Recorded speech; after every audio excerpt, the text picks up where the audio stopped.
My job is to stop John Gilbertson from pacing, so I will finish my talk in 15 minutes. So we're going to give you just an update, because most of the talk on computational pathology I gave last year, you've seen. So my disclosures I won't go over because, quite frankly, you know them all. I have a number of conflicts. Today we're going to give you a quick update on computational pathology, outline the work led by MGH, John and his team, that has been published in archives with CAP as a partner. Take the approach Pittsburgh is now taking to operationalize computational pathology, and talk about our approach to support computational pathology growth through partnerships with other academic units, biomedical informatics, computational and systems biology, and biomedical and bioengineering. So you know about the V's of big data in computational pathology. We certainly have volume, variety. We also need to validate our data very deeply. And so if we're going to really get serious about precision medicine and personalizing care to patients, computational pathology is going to have to take and turn our discipline in from data to a cognitive analytic discipline. So you know about the nice paper put together by the MGH colleagues, David Lewis, John Gilbertson, and the team at MGH that kind of put the position paper out there. Computational pathology is an approach that incorporates more sources of data than we even think about today, and new sources of data that are coming. That's pathology's big data. You have to make it actionable knowledge. That's big data to knowledge. And then you got to personalize it through precision medicine. And so we're on a path for pathology to be a knowledge engineering discipline. Hence, you have to go to knowledge engineering parts of your programs to get the right expertise. And pathologists are no longer capable of doing this alone. It's going to take a broad scientific partnership to develop the tools and the expertise to do this. So why now? Look around you. Look at what's driving our economy. Look at the way testing is changing.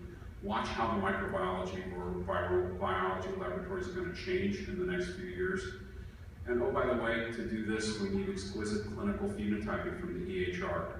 And this is a call to action for pathology to get their value equation set up. We've all heard about the 70-70 rule. Genomics and personalized medicine is moving into its second decade, and pathology's big data will be at center stage, just as it's been for the evolution of medicine to date. This is also a tremendous research opportunity, and we'll talk a lot about that today. So these are the disciplines that come together around computational pathology. Things as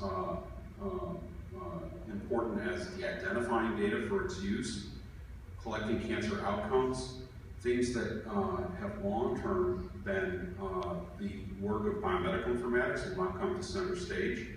And you know what's funny? It's raining funding opportunities for this across the NIH and NSF.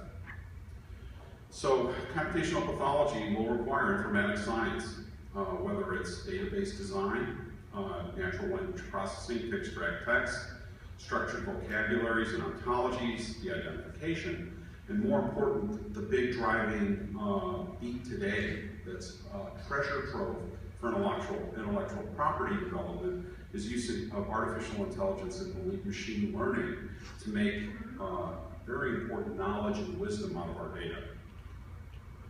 So focusing on using biorepositories like the Cancer Genome Atlas data as ground truth data sets will become increasingly important in the evolution of molecular laboratories to hub and spoke models for providing testing across pathology networks, as outlined nicely by Dr. Braun, sorry about that. At Pittsburgh, we've really leveraged TCGA and created a digital economy, both for research and for clinical care delivery. Our health system has actually stood up this repository too for our evolution of molecular diagnostics care. Watch the new panels coming out of Pittsburgh. Fueling this is an innate understanding of causal modeling and discovery, where deep machine learning, artificial intelligence algorithms as applied to the science of cancer and the science of inflammatory infectious diseases. Pittsburgh is well positioned to be a leader in machine learning in combination with the Department of Computational and Systems Biology and the Department of Biomedical Informatics, both departments in our medical school. And if we take and add CMU School of Computer Science, we have about a third of the machine learning expertise in the globe in Pittsburgh. Watch what it's going to do in evolving healthcare. What does causal network discovery allow you to do? Oh, just unimportant things like individually describing the driving mutation in an individual cancer patient sample. When you compare that to libraries of other cancer samples, that's what personalized and precision is all about. So why is computational pathology going to require cognitive discipline like we've never seen it? Because the number of data points you will have to handle as a pathologist is out of scale with what the human mind can comprehend. And so a person plus a computer is the way forward. So David Lewis and the team of us got together in Boston in 2014. The path ahead has been charted nicely by this publication led by David and John Gilbertson and the team. A number of us got together from across the country, a surprisingly number of pathology chairs and leaders across multiple universities and institutes. They came up with a very nice roadmap, I won't detail it, that essentially comprehends how cognitive data flows will run through our laboratories in computational pathology when it hits its stride. We're far from this today. And dynamic integration of data types and integration of algorithms that help tease meaning out of this data are going to be a critical part of being a care provider in the future. I really advocate to read this very strong paper that the MGH team led us in putting together on computational pathology and its path ahead. Both the clinical education and research as well as expertise manpower activities are extremely well outlined in this great paper.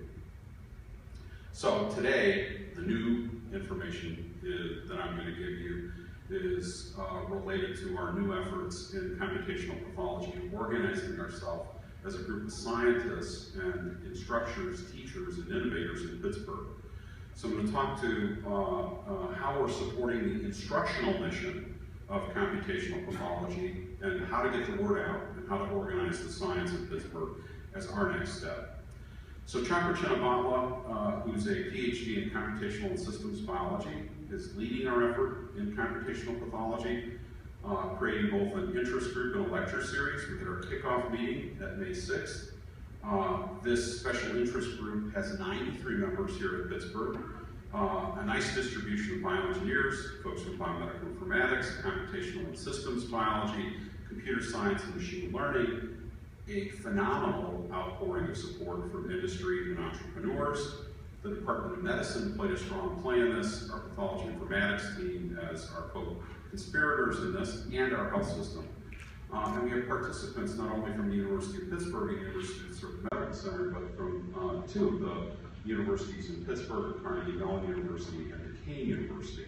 A very rich entrepreneurial community growing here in Pittsburgh. Watch what's coming. I won't have time to talk about the companies, and I do have a conflict of interest, which you know, with Omnix, who is involved in this space. So our kickoff lecture was by Andrew Beck, MD PhD from Harvard Medical School, Beth Israel Deaconess Medical Center. He talked about next generation computational pathology. And thanks to Burak Tosin, Burak, could you kind of stand up and take credit here? He has stood up both the digital archive of lectures that will be in this platform. First one for Manny Beck's online already, and he is the webmaster for the web presence for this. There's a YouTube channel for this. We will be sharing all of our content back out to the community. I'd encourage other folks to think about doing the same with the nascent efforts. I know there are at least 4 universities organizing computational pathology efforts today. So what I challenged Chakra to do is to reach into this community of 93 people and say, come up with 10 big ideas. So I'm going to very quickly talk about what, on the research side, we are going to theme both our presentations and have strength in science in Pittsburgh to kind of do this. One of them is quantifying heterogeneity. This is a very important part of cancer diagnostics, which is really not adequately described in diagnostic methodologies today, particularly intratumoral spatial heterogeneity, which is a very important thing in diagnostics, particularly in the evolution of tumors in patients. Another big theme that was outlined by our group is integration of H&E, immunohistochemistry and immunofluorescence, both transmitted light and multi and hyperplex methodologies to actually measure DNA and protein as well as morphology in a complex single environment that's integrated to quantify biomarker expression. We do believe that microscopy and these multiplex markers will be a reduction of practice in personalized medicine. So we're not giving up that just molecular is going to rule the day. Molecular in the context of morphology will be far more powerful than any one of the technologies alone. Histopatholomics is a term that the team here likes, which uses this spatial intratumoral heterogeneity to essentially create maps of where the pathology morphologically meets the omics, or the expression level changes. This is an important part of the picture for us. Sorry, I'm getting out of my builds here. Ground truth annotation is also important. So to make morphology the context and the flavor of biomarkers, you need to exquisitely manage annotation of areas in the samples and do it in an automated fashion. The University of Michigan team has been a leader in this particular area. We do believe this is an area of growing science that we want to support, and a pathologist in our group, as well as a bioengineer in the Department of Medicine, Yang Liu, have developed some handheld technologies for crowdsourcing and doing ground truth annotations for the team. Their work is now just beginning to hit the literature. We also feel that callable or machine computable IDs of specific histologic features are going to be very important. Chakra and his team are leading the development of some intellectual property in a company or in a technology that's called SPDX that quite frankly is very focused on now teasing out of histologic morphology feature sets that are actually machine computable with vectors to then put into the same space. And triaging regions of interest, which was called out nicely by Jonathan Brown in his talk, is going to be a very important feature, digital signature feature analysis framework in each and every one of the pathologies we deal with.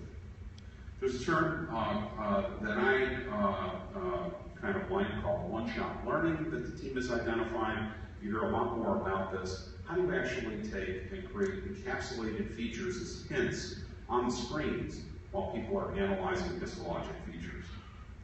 We feel very strongly that there has to be a lot more computer science and signal processing in pathology. I think this is probably easy for everyone to see.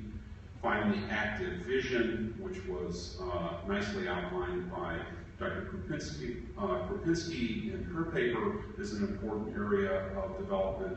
And finally, and not surprisingly, computational pathology and artificial intelligence as an engine for it is going to be a major part of the innovation space. And then finally, we also don't want to ignore that if we're going to create these complex reports that use multiple modalities, how we caption and report this data in an automated fashion that's intelligence-driven is also going to be key. So watch, we're talking with Laurent and Anil about devoting an entire issue to highlight computational pathology research using the journal. And I think this is a hot space that will really continue to grow dramatically, both in science as well as in training in this era of genomic and microbiome medicine. And we're putting a stake in the ground and have nearly 100 people at Pittsburgh focused on this as their science. Developing fellowships is a challenge point that I said last year. I think we need to do this to have funded T32 programs in computational pathology where we do both pre-doctoral and post-doctoral training in the space is a next step for us, and we're in the process of submitting our first T32 in the space. So thank you, and it caught us up.